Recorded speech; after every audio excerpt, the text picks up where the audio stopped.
بسم اللہ الرحمن الرحیم الحمد للہ رب العالمین والصلاة والسلام علی سید المرسلین وخاتم النبیین وعلی آلہ واصحابہ اجمعین اما بعد اعوذ باللہ من الشیطان الرجیم بسم اللہ الرحمن الرحیم یا ایہا الناس اتقوا ربکم الذی خلقکم من نفس واحدہ وخلق منها زوجها وبث منهما رجالا كثيرا ونساء واتقوا الله الذي تساءلون به والأرحام إن الله كان عليكم رقيبا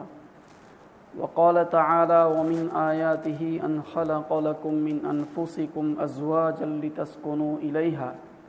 وجعل بينكم مودة ورحمة إن في ذلك لآيات لقوم يتفكرون وقال النبي صلى الله تعالى عليه وآله وسلم الدنيا كلها متاع وخير متاعها المرأة الصالحة وقال عليه الصلاة والسلام تنكح المرأة لأربع لمالها ولجمالها ولحسبها ولدينها فاظفر بذات الدين تربت يداك او كما قال صلی اللہ علیہ وسلم۔ قابل احترام حضرات علماء کرام، بزرگان محترم اور میرے عزیز دین اسلامی بھائیوں، اللہ تبارک و تعالیٰ نے اپنے وجود اور اپنے استتو کی جتنی نشانیاں اس کائنات میں، اس برہمانڈ میں پھیلا رکھی ہیں، ان کو ہم دیکھتے رہتے ہیں، ان سے ہم گزرتے رہتے ہیں۔ البتہ ایک ایسی نشانی بھی اللہ تبارک و تعالیٰ نے اپنی قدرت کی اس کائنات میں رکھی ہے کہ جس کی طرف ہماری توجہ نہیں جاتی اور جس کا ایکسپیرینس کرتے ہوئے بھی ہم اس کو اگنور کرتے رہتے ہیں، اس کو اللہ تعالیٰ نے اس آیت کریمہ میں ذکر فرمایا کہ وَمِنْ آیَاتِهِ أَنْ خَلَقَ لَكُم مِّنْ أَنفُسِكُمْ أَزْوَاجًا، کہ اللہ تعالیٰ کی قدرت کی، اس کے وجود کی، اس کے ایگزسٹنس کی نشانیوں میں سے ایک نشانی یہ بھی ہے کہ اس نے تم ہی میں سے تمہارے لیے بیویاں پیدا کی۔ وَجَعَلَ بَيْنَكُم مَّوَدَّةً وَرَحْمَةً، آگے فرمایا اس لیے پیدا کی تاکہ تم ان کے پاس جا کر سکون حاصل کرو، لِتَسْكُنُوا إِلَيْهَا، اور اس نے تمہارے درمیان محبت اور مودت کا رشتہ رکھ دیا۔ اس کے بعد اللہ تعالیٰ فرماتے ہیں ان فی ذلک لآیات لقوم یتفکرون، کہ اس میں غور و فکر کرنے والوں کے لیے ہماری قدرت کی بڑی نشانیاں ہیں۔ نکاح اللہ تعالیٰ کی قدرت کی نشانی کیسے ہے؟ وہ اس سینس میں ہے کہ نکاح سے پہلے مرد و عورت دونوں ایک دوسرے سے ٹوٹلی ڈسکنیکٹ ہوتے ہیں، الگ ہوتے ہیں، ایک دوسرے کے سکھ دکھ سے دونوں کو کوئی سروکار تعلق نہیں ہوتا، لیکن جیسے ہی نکاح توہا و قبیل توہا کے ذریعے سے رشتہ وجود میں آتا ہے تو بس یہ دو لفظوں کا کھیل ہوتا ہے، لیکن ان دو لفظوں کے ذریعے سے اس لڑکے اور لڑکی کے درمیان ایسی ڈیپ ریلیشن شپ قائم ہوتی ہے، اتنا گہرا رشتہ وجود میں آتا ہے کہ زندگی بھر کے لیے ایک کا سکھ دوسرے کا سکھ اور ایک کے غم دوسرے کے غم بن جاتے ہیں۔ رشتہ نکاح سے پہلے دونوں ایک دوسرے کے سکھ دکھ سے بالکل ناآشنا تھے، ناواقف تھے، لیکن جیسے ہی نکاح ہو گیا تو اب شوہر کے پیر میں کانٹا چبھتا ہے، وہ کانٹا در حقیقت اس کی بیوی کے دل میں چبھتا ہے۔ اسی طریقے سے بیوی کے سر میں اگر درد اٹھتا ہے، شوہر اپنے جاب پر ہے لیکن اس کی کسک وہ وہاں اپنے بزنس میں اپنے جاب پر رہتے ہوئے محسوس کرتا ہے۔ تو یہ گہرا رشتہ دنیا کی کوئی طاقت وجود میں نہیں لا سکتی تھی۔ اگر یہ چیز وجود میں آئی ہے تو اللہ تبارک و تعالیٰ کی قدرت سے وجود میں آئی ہے، اور اس کے وجود میں لانے کا ذریعہ اور بہانہ اللہ تعالیٰ نے جس چیز کو بنایا وہ رشتہ نکاح کو بنایا۔ اس لحاظ سے نکاح اللہ تبارک و تعالیٰ کی قدرت کی نشانیوں میں سے ایک بہت بڑی نشانی ہے۔ اسی لیے حضور نبی اکرم صلی اللہ علیہ وسلم نے اسے صرف اپنی نہیں بلکہ تمام انبیاء علیہم الصلاۃ والسلام کی سنت قرار دیا، اور آپ نے فرمایا کہ چار چیزیں ایسی ہیں جو تقریباً تمام انبیاء علیہم کی سنت ہے، اس میں آپ نے نکاح کو قرار دیا اور خود یہ بھی فرمایا کہ النکاح من سنتی، نکاح میری سنت ہے۔ وہ لوگ جو نبی اکرم صلی اللہ علیہ وسلم کے معمولات معلوم کرنے کے لیے آئے تھے اور پھر بعد میں چل کر انہوں نے یہ ڈیسائیڈ کیا کہ ہم تو اپنی زندگی میں نکاح نہیں کریں گے، اس لیے کہ نکاح کے جھمیلے میں پڑنے کے نتیجے میں ہم اللہ تبارک و تعالیٰ کی عبادت کے لیے یکسو نہیں ہو سکیں گے، تو آپ نے فرمایا کہ وَتَزَوَّجُوا النِّسَاءَ، کہ مجھ سے زیادہ متقی بندہ کون ہو سکتا ہے، لیکن اس کے باوجود میں عورتوں سے نکاح کرتا ہوں۔ تو نبی اکرم صلی اللہ علیہ وسلم نے نکاح کو پروتساہت کیا، اس کو موٹیویٹ کیا، اس بات کی آپ نے کوشش فرمائی کہ نکاح کا رواج سماج اور معاشرے کے اندر عام ہو، کیونکہ نبی اکرم صلی اللہ علیہ وسلم اس حقیقت کو جانتے ہیں کہ جس سوسائٹی اور سماج کے اندر نکاح کو پروموٹ کیا جائے گا، اس کو سرو سامانیہ کیا جائے گا، اس کو آسان کیا جائے گا، تو اس سماج اور معاشرے میں بے حیائی اور بے پردگی، اور اس سے آگے بڑھ کر اگر کہا جائے تو وہ سارے کے سارے گناہ جو بڑے گناہ کہے جا سکتے ہیں، جس کے نتیجے میں میجر پرابلمز کریٹ ہوتے ہیں،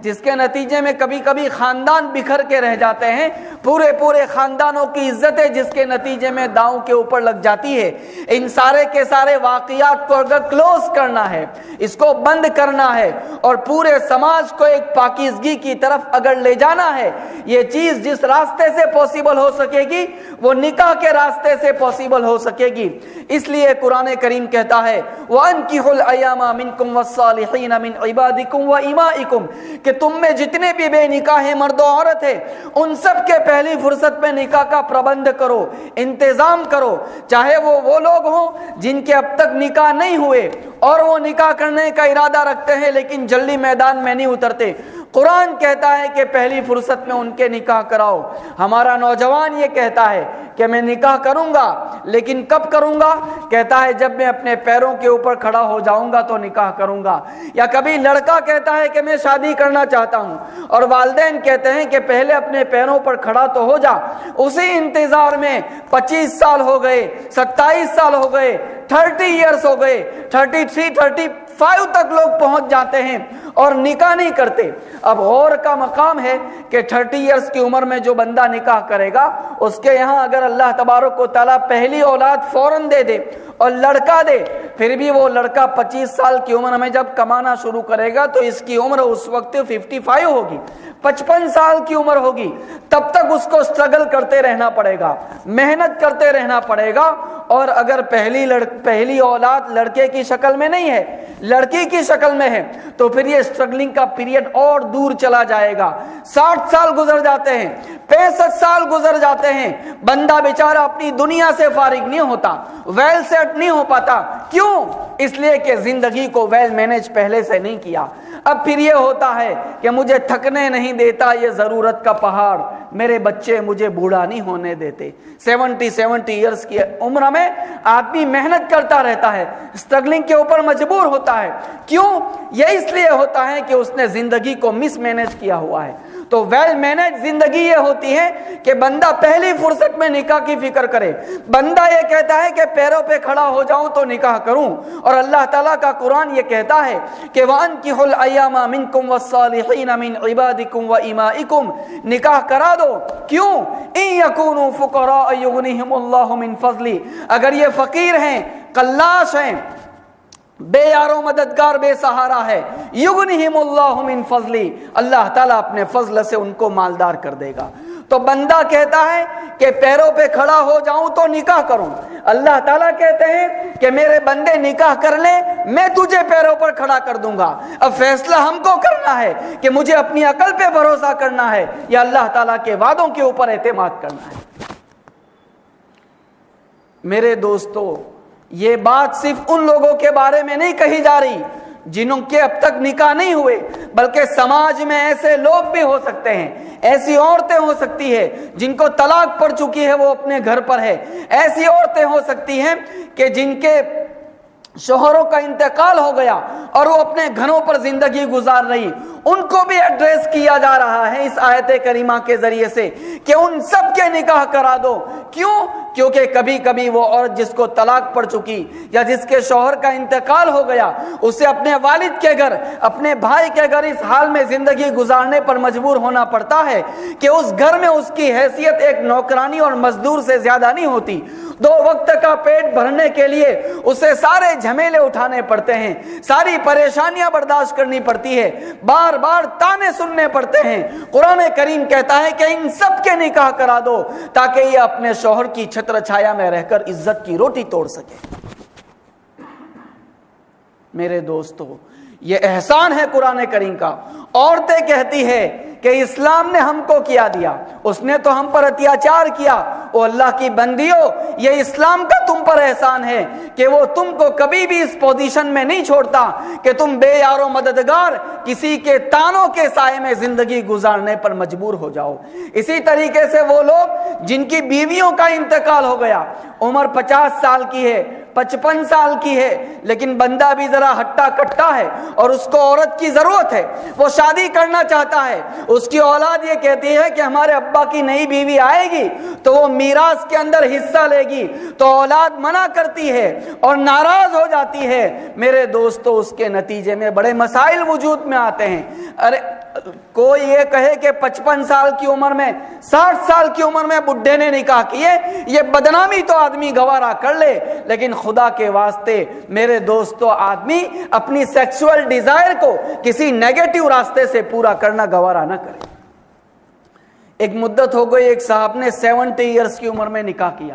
وہ UK سے تعلق رکھتے تھے، تو لوگوں نے اس کو بہت سوشل میڈیا کے اوپر آؤٹ کیا کہ دیکھو اس بڈھے کو 70 ایئرز کی عمر میں نکاح کا شوق پیدا ہوا۔ میرے بزرگوں، ہم نے عرض کیا کہ ہمارا تو دل چاہتا ہے کہ اس بڈھے کی پیشانی کو ہم جا کے بوسہ دے دیں،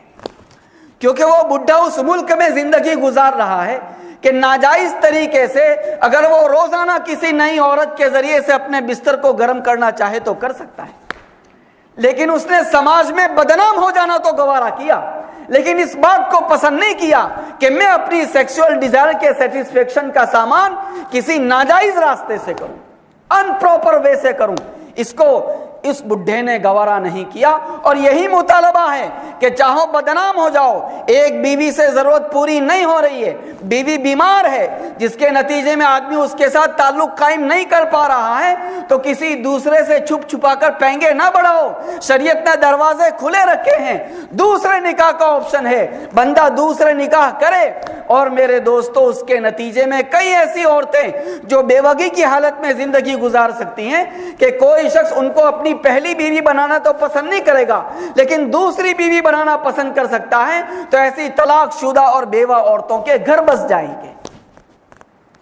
آپ صلی اللہ علیہ وسلم نے ایک نہیں، 2 نہیں، 11 نکاح فرمائے، اور اس کے ذریعے سے یہی میسج دیا کہ سماج میں سچویشن اس طرح کی کریٹ کی جانی چاہیے کہ وہاں زیادہ سے زیادہ نکاح ہو رہا ہو۔ اب یہ بات ہے کہ جب نکاح کی طرف بندہ متوجہ ہوگا، کرنے پر آئے گا، تو اس کے لیے معیار کیا ہوگا، کسوٹی کیا ہوگی، وہ میں آپ کی خدمت میں مختصراً عرض کرنا چاہتا ہوں۔ نبی اکرم صلی اللہ علیہ وسلم نے فرمایا کہ لڑکی کے باپ میں کس چیز کو بیز اور معیار بنایا جائے۔ آپ نے فرمایا کہ عورت سے 4 بنیادوں پر نکاح ہوتا ہے، پھر آپ نے فرمایا کہ فاظفر بذات الدین، دینداری کو پا کر کامیاب ہو جا۔ حضور نبی اکرم صلی اللہ علیہ وسلم کو جوامع الکلم عطا کیے گئے۔ جوامع الکلم کس کو کہتے ہیں؟ جوامع الکلم ایسے سینٹنسز کو کہا جاتا ہے جس میں سینٹنس بالکل مختصر ہوتا ہے، بریف ہوتا ہے، لیکن اس کے اندر وہ اتنی میننگ فلنس اس میں ہوتی ہے، وہ اتنا ارتھ سبھر ہوتا ہے کہ اس کے ذریعے سے بڑی بڑی گتھیاں اسی ایک سینٹنس کے ذریعے سے سلجھا دی جاتی ہیں۔ یہ آپ صلی اللہ علیہ وسلم کا کمال ہے جو اس سینٹنس کے اندر ظاہر ہوا ہے، ایکسپریس ہوا ہے۔ میرے بزرگوں، یہ جتنی بھی عورتیں سماج میں پائی جاتی ہیں، 4 بیز آپ نے بیان فرمائے، مالداری، خوبصورتی، دینداری، اور اسی طریقے سے بڑے خاندان سے ہونا۔ مالدار گھر میں پیدا ہونا ہر عورت کے بس کی بات نہیں ہے، کیونکہ یہ آپشنل چیز نہیں ہے، ویکلپک چیز نہیں ہے، اللہ تعالیٰ کسی کو غریب خاندان میں پیدا کر دے۔ بڑے گھرانے میں پیدا ہونا یہ بھی ویکلپک نہیں ہے، آپشنل نہیں ہے، اختیار میں نہیں ہے۔ اللہ جسے جس برادری میں پیدا کر دے، اور یہ برادریاں لوگوں نے اپنے طور پر اپنے پارٹیشن کے ذریعے سے بنا رکھی ہے، وہاں تو اس طرح کا کوئی پارٹیشن ہے بھی نہیں، لیکن اکارڈنگ ٹو ہمارا جو ماحول بنا ہوا ہے اس ماحول کے تناظر میں، اس کے پریپیکشیہ میں ہم بات کر رہے ہیں۔ اسی طریقے سے میرے دوستو، خوبصورت پیدا ہونا یہ بھی عورت کے بس کی بات نہیں ہے، وہ بھی آپشنل نہیں ہے۔ اللہ تعالیٰ نے کسی مصلحت سے کسی کو خوبصورت بنایا، کسی کو اس درجے کی خوبصورتی نہیں دی۔ اب اگر نبی اکرم صلی اللہ علیہ وسلم یہ کہتے کہ تم بڑے خاندان میں نکاح کرو، تو وہ عورتیں جو نچلی برادری میں پیدا ہوئی ہیں بیچاری زندگی بھر کسی رشتے کو ترستی رہتی۔ آپ فرماتے کہ مالداری کو شادی کے لیے بیس بناؤ، تو اس صورت میں وہ عورتیں جنہوں نے غریب گھرانوں کے اندر آنکھ کھولی ہیں، وہ بیچاری کیا کرتی؟ ان کا ہاتھ کون مانگتا؟ اگر نبی اکرم صلی اللہ علیہ وسلم یہ فرماتے کہ خوبصورت عورت کے ساتھ نکاح کرو، خوبصورتی کو کسوٹی اور ماپدنڈ بناتے، تو اس صورت میں وہ عورتیں جن کو اللہ نے کسی مصلحت سے خوبصورت نہیں بنایا، وہ زندگی بھر کسی شوہر کی راہ تکتی رہتی، ان کا ہاتھ کوئی نہ مانگتا۔ میرے دوستو، یہ نبی اکرم صلی اللہ علیہ وسلم کا ساری عورتوں پر، قیامت تک آنے والی عورتوں پر ایک ایسا احسان ہے جس احسان کے نیچے سے ان کی گردنیں کبھی اٹھ نہیں سکے گی۔ آپ نے معیار کس چیز کو بنایا؟ آپ نے فرمایا فَاظْفَرْ بِذَاتِ الدِّينِ، دیندار عورت کو پا کر کامیاب ہو جا۔ دینداری آپشنل ہوتی ہے، دینداری اختیاری ہوتی ہے۔ یہ ایسا میدان ہے جس میں ہر عورت آگے بڑھ سکتی ہے، اپنی دینداری کو کنفرم کر کے کسی نیک مرد کی پہلی پسند بن سکتی ہے۔ نبی اکرم صلی اللہ علیہ وسلم نے اس کے ذریعے سے دنیا کی تمام عورتوں کے اوپر احسان کیا کہ دیکھو دینداری میں آگے بڑھو۔ مردوں کو کہا کہ اسی کو معیار بناؤ۔ اگر اسی ماپدنڈ کو سرو سویکرت بنا دیا جائے پورے سماج اور معاشرے میں، تو پھر ہماری شادی میں جانے والی بہن بیٹیاں یہ میک اپ لگا کر نہیں جائے گی کہ میں کسی مرد کی پسند بن جاؤں، بلکہ اگر یہی ماپدنڈ سب کے یہاں ایکسیپٹیبل ہو جائے تو اس صورت میں وہ زیادہ سے زیادہ دیندار بننے کی کوشش کرے گی تاکہ میں کسی مرد کی پہلی پسند بن سکوں۔ اور یوں اس ایک سینٹنس کے ذریعے سے نبی اکرم صلی اللہ علیہ وسلم نے پوری سوسائٹی کی بے حیائی کو اور اس ڈسٹربنس کو ہمیشہ کے لیے ختم کر دیا۔ یہ تو بات ہوئی لڑکی کی کہ اس کے لیے دینداری کو بیس بناؤ۔ اب یہ ہے کہ لڑکے کے لیے کس چیز کو بیس بنایا جائے گا؟ اس باب میں نبی اکرم صلی اللہ علیہ وسلم کا کوئی کلیئر کوٹیشن تو ہمارے سامنے، کوئی کلیئر ویدھان تو ہمارے سامنے نہیں ہے، لیکن میرے دوستو آپ صلی اللہ علیہ وسلم کا عمل ہمارے سامنے ہے۔ نبی اکرم صلی اللہ علیہ وسلم نے اپنی لاڈلی بیٹی جو جنت کی عورتوں کی سردار ہے، ان کے نکاح کے لیے کس شخص کو پسند کیا؟ آپ صلی اللہ علیہ وسلم نے حضرت علی کے نکاح میں اپنی اس بیٹی کو دیا ہے۔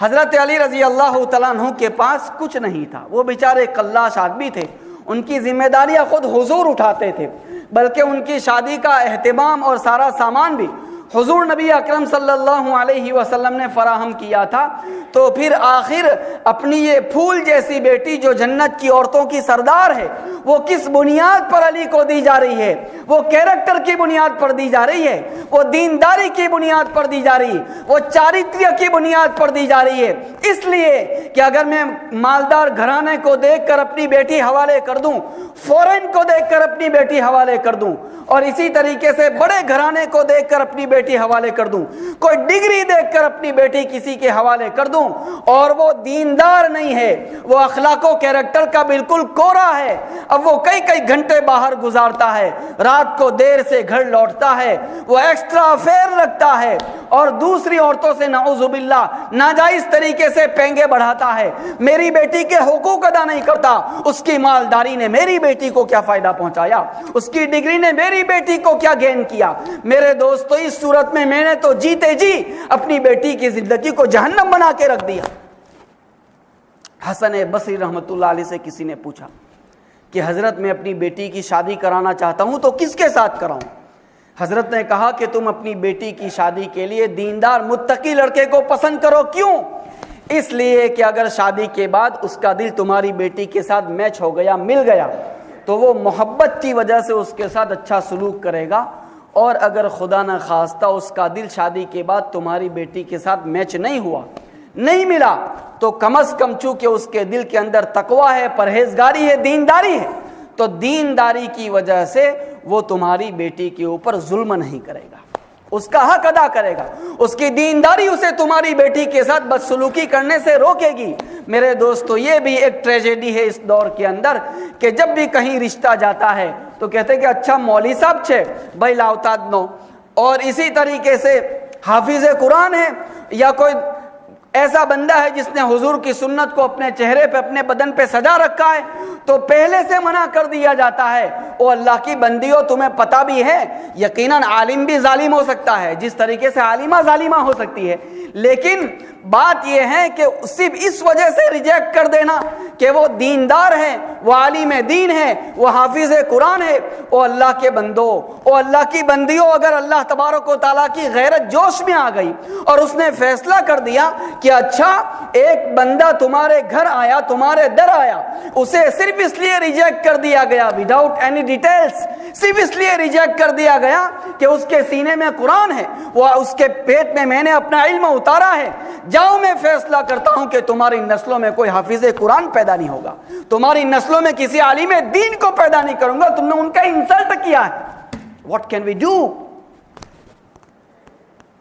اس لیے خدا کے واسطے ریجیکشن اور ایکسپیکٹیشن کے لیے صرف اور صرف اس چیز کو معیار مدار کسوٹی نہ بنائیں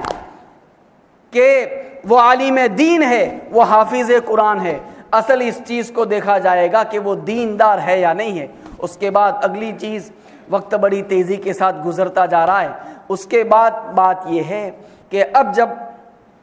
معیار کیا ہے وہ ہمارے سامنے آ گیا، اب جب ہم نکاح کریں گے تو ہم نے شروع میں آپ کی خدمت میں یہ بات عرض کی تھی میرے دوستو کہ نبی اکرم صلی اللہ علیہ وسلم نے اس پروسیس کو اتنا ایزی بنایا کہ جنگ کے وہ میدان جہاں پر آدمی سر دھڑ کی بازی لگانے کے لیے جاتا ہے، ایسے سفروں کے اندر بھی نکاح کے واقعات پیش آئے ہیں۔ اب غور کرنے کا مقام ہے کہ وہ تو کوئی نکاح کا موقع ہوتا ہے، وہاں تو زندگی خطرے میں ہے، لیکن ان مواقع کے اوپر بھی، ان جگہوں کے اوپر بھی نکاح کے واقعات پیش آئے ہیں، جس سے یہ بات معلوم ہوتی ہے کہ نبی اکرم صلی اللہ علیہ وسلم نے نکاح کو ایک ایسا بے تکلف عمل بنایا جس کو آسانی کے ساتھ انجام دیا جا سکے اور سماج کا لوور سے لوور آدمی بھی اس کو افورڈ کر سکے۔ نکاح میں جو مالی ذمہ داریاں ہوتی ہیں وہ دو ہوتی ہیں، ایک مہر ہے اور دوسرا ولیمہ ہے، اور ان دونوں کا تعلق مرد سے ہے، عورت سے ان میں سے کسی کا تعلق نہیں ہے۔ تو پتہ چلا کہ نکاح میں جو مالی ذمہ داریاں ہوتی ہیں وہ ٹوٹلی مردوں کی ہوتی ہے، لڑکی کے گھر والوں کی کوئی بھی مالی ذمہ داری نہیں ہوتی۔ لیکن اس وقت سچویشن کیا کریٹ ہوئی ہے اور کیا ماحول ہے ہم سب جانتے ہیں میرے دوستو۔ یہ گنہگار آپ کی خدمت میں کیا عرض کرے کہ ایک باپ اپنی بیٹی کو رخصت کر رہا ہے اور یہ کہتا ہے کہ میری بیٹی، جس طریقے سے آج اس گھر میں تیرا آخری دن ہے، اسی طریقے سے تیرے باپ کا بھی اس گھر میں آخری دن ہے۔ بیٹی تعجب کی نگاہوں سے اپنے باپ کو دیکھتی ہے کہ ابا آپ کہہ کیا رہے ہیں؟ اس کا باپ کہتا ہے کہ میری بیٹی، تیرے جہیز، جس کو ہم گجراتی میں دہیج کہتے ہیں، کہ تیرے جہیز کا سامان تیار کرنے کے لیے تیرے باپ کو یہ گھر بیچ دینا پڑا ہے۔ اب جب کبھی تو آئے گی تو اپنے باپ کے ساتھ کسی کرائے کے مکان میں ٹھہرے گی۔ آج تیرے ساتھ ساتھ تیرا باپ بھی اس گھر سے ہمیشہ کے لیے رخصت ہو کے جا رہا ہے۔ نقشوں کو تم نہ جانچو، لوگوں سے مل کے دیکھو، کیا چیز جی رہی ہے، کیا چیز مر رہی۔ یہ ہماری شیخ خرچیوں نے، جس میں پورا سماج کراہ رہا ہے، میرے دوستو کہاں پہنچا دیا ہے۔ اگر غریب اپنی بیٹی کی شادی سادگی کے ساتھ کرے اس کی مجبوری ہے، لیکن یہ کام تو مالدار کا ہے کہ وہ کہہ سکتا ہے کہ میں اپنے بیٹے بیٹی کی شادی میں لاکھوں روپے پانی کی طرح بہا سکتا ہوں، لیکن میں سماج کے اندر ایک نمونہ پیدا کرنا چاہتا ہوں، ایک آئیڈیل بنانا چاہتا ہوں، اور وہ اپنے بیٹے بیٹی کی شادی انتہائی سادگی کے ساتھ کرائے۔ اس کو دیکھ کر کسی دوسرے مالدار کو ہمت ہوگی، اسے دیکھ کر کسی تیسرے کو حوصلہ ہوگا، یوں چراغ سے چراغ جلتا جائے گا، اور کئی سالوں کی محنت کے بعد ہم اس پورے سماج کو ان شیخ خرچیوں سے، اس فضول خرچی سے، اس رسم و رواج سے باہر نکال لے جا سکیں گے جس کی زنجیروں کے اندر پورا سماج جکڑا ہوا ہے۔ لوگوں کو سودی قرضے لینے پڑتے ہیں، باپ دنیا سے جاتا ہے اور وہی سودی قرضے وراثت میں اپنی اولاد کو دے جاتا ہے، جاگیریں بک جاتی ہے، لوگ راستوں پہ آ جاتے ہیں۔ اس لیے اس کو سادہ بنایا جائے، اتنا سادہ بنایا جائے کہ معمولی سے معمولی آدمی بھی اس کو افورڈ کر سکے، اور اسی صورت میں نکاح کا رواج بڑھے گا اور بے حیائی اس سماج اور معاشرے سے ختم ہوتی جائے گی۔ اس کے بعد یہ ہے کہ جب دونوں میاں بیوی رشتہ نکاح کے ذریعے سے باقاعدہ جڑ گئے، تعلق میں آ گئے، تو اب شریعت یہ کہتی ہے کہ دیکھو یہ جو نکاح ہو گیا ہے تو شادی کے بعد تو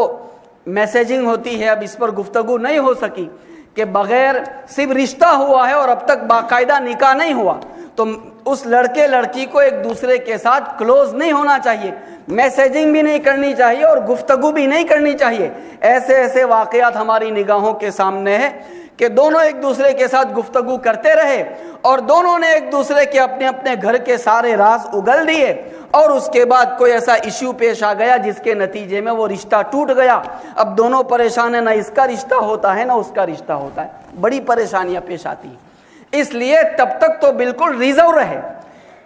یہ شوہر کہتا ہے کہ ہتھیلی کے اندر چاند لا کر دے دوں گا اور تارے لے آؤں گا، یہ سب شادی سے پہلے آسان ہے، لیکن جب شادی ہو گئی تو اب کہا جاتا ہے کہ دیکھو پہلے تو یہ رشتہ مضبوط نہیں ہوا تھا، تم کچھ بھی کہہ سکتے تھے، لیکن اب جب یہ دونوں رشتہ نکاح کے ذریعے سے بندھ گئے، جڑ گئے، اب اس کو نبھا کر دکھاؤ۔ یہ بچوں کا کھیل نہیں ہے، اس کے لیے رسپانسبلٹیز ڈیسائیڈ کی۔ جو مرد کی ذمہ داریاں ہیں وہ عورت کے حقوق ہے، اور جو عورت کے ادھیکار ہیں وہ مرد کی رسپانسبلٹیز ہے۔ اب وقت اس کی تفصیل کی اجازت نہیں دیتا۔ میرے بزرگوں لڑکے والوں سے کہا کہ یہ جو لڑکی ہے تم جانتے بھی ہو کہ اس لڑکی نے کتنی بڑی قربانی پیش کی ہے، جو 18-20 سال کی زندگی جس چہار دیواری کے بیچ اس کی گزری ہے، تمہاری ایک ریکویسٹ کے اوپر وہ اپنے پورے پاسٹ پر لات مار کے آ گئی ہے۔ اس نے تمہارے گھر کی دہلیز پر ہمیشہ کے لیے اپنی اگلی زندگی کا سودا کر لیا ہے، کیونکہ جب ڈولی اٹھتی ہے اور لڑکی جاتی ہے میرے دوستو، وہ لڑکی نہیں جا رہی ہوتی، وہ زندہ لاش ہوتی ہے جو اپنے والدین کے گھر سے رخصت ہوتی ہے۔ اور اسی نصیحت کے ساتھ کسی زمانے میں بڑے بوڑھے اس کو رخصت بھی کیا کرتے تھے، یہ کہتے تھے کہ بیٹا دیکھو آج یہ ڈولی ہمارے گھر سے اٹھی ہے، کل جنازہ تمہارے شوہر کے گھر سے اٹھنا چاہیے، اس نصیحت کے ساتھ روانہ کیا جاتا تھا۔ تو لڑکے والوں کو کہا کہ اس لڑکی کی بڑی قربانیاں ہیں، وہ اپنے پرانے سارے رشتوں کو تقریباً چھوڑ کے آ گئی ہے، اب جب اس نے تمہاری دہلیز پہ قدم رکھا ہے تو یہاں ایک سوٹیبل ایٹماسفیئر، ایک سگڑ واتاورن یہاں اس کو فراہم ہونا چاہیے، وہ اپنے گھر کو بھول جائے اور اسے اپنے گھر کی سی موافقت یہاں نصیب ہو، اس طرح کا ایٹماسفیئر تمہیں کریٹ کر کے دکھانا ہے۔ لڑکی والوں سے کہا کہ دیکھو اس لڑکے کی بھی بڑی قربانیاں ہیں، یہ ان لوگوں کے پاس بھی آپشنز تھے، وہ اپنے لڑکے کے لیے کسی اور گھرانے پر بھی انتخاب کی نظر ڈال سکتے تھے، لیکن انہوں نے اپنے لڑکے کے فیوچر کے لیے یہ سمجھا کہ تمہاری لڑکی اس کے فیوچر کو بہتر بنا سکتی ہے، اس کے گھر کو بسا سکتی ہے، اس کے سنسار کو آباد کر سکتی ہے، تو اب تمہاری لڑکی کی ذمہ داری بنتی ہے کہ اس اعتماد پر اپنے آپ کو پورا اتار کر دکھائے۔ وہ لڑکے کے والدین کو اپنے والدین سمجھے، لڑکے کے بھائی بہن کو اپنے بھائی بہن تصور کرے۔ لڑکے کو کہا کہ پہلے تو تم 2-2 بجے تک دوستوں کے ساتھ بیٹھتے تھے، اب بیوی کو گھر لے آئے، اس کو وقت دینا پڑے گا۔ حضور نبی اکرم صلی اللہ علیہ وسلم اپنے مقام و مرتبے سے کتنے نیچے اتر گئے، حضور سے زیادہ سینسیئر پرسنالٹی کس کی ہوگی، لیکن ماں عائشہ رضی اللہ تعالیٰ عنہا کے ساتھ آپ دوڑ لگاتے ہیں۔ یہ کتنی عجیب و غریب بات ہے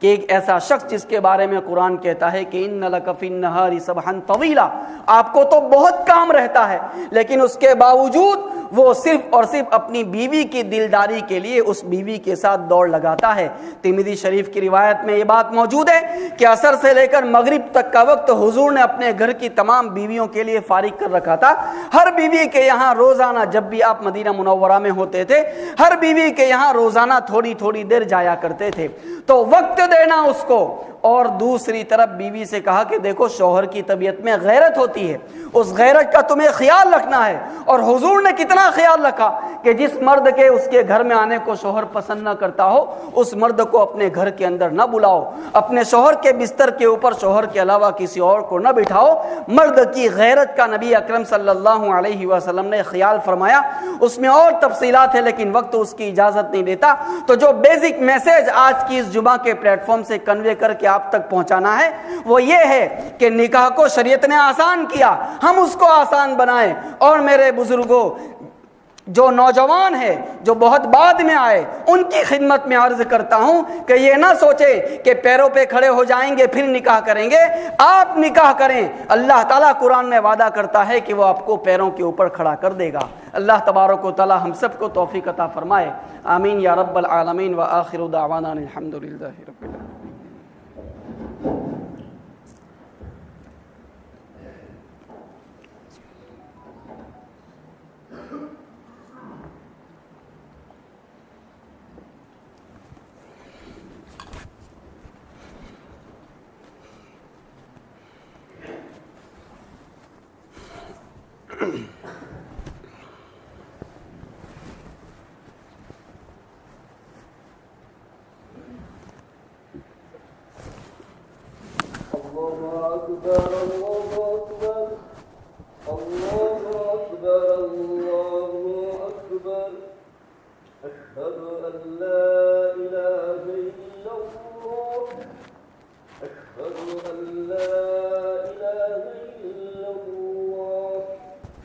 أشهد